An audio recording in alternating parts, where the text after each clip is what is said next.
نماز قائم کرو، نماز کو ضائع نہ کرو۔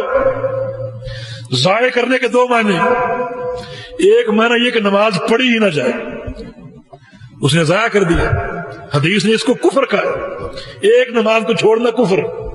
دوسرا معنی یہ ہے کہ ایک بندہ پڑھتا ہے لیکن رسول اللہ صلی اللہ علیہ وسلم کے طریقے اور آپ کی سنت کے مطابق نہیں پڑھتا، اس نے بھی ضائع کر دیا، اس نے بھی نماز کو برباد کر دیا۔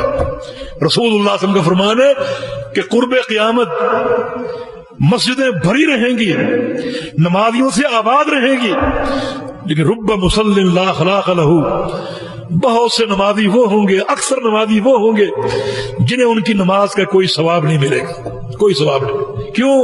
اس لیے کہ ان کی نمازیں نبی علیہ السلام کی سنت کے خلاف ہوں۔ اور یہاں فرض کیا ہے، حکم کیا ہے؟ حکم یہ ہے کہ صلو کما رأیتمونی اصلی، کہ بالکل ویسی نماز پڑھو جیسی مجھے پڑھتے ہوئے دیکھتے ہو۔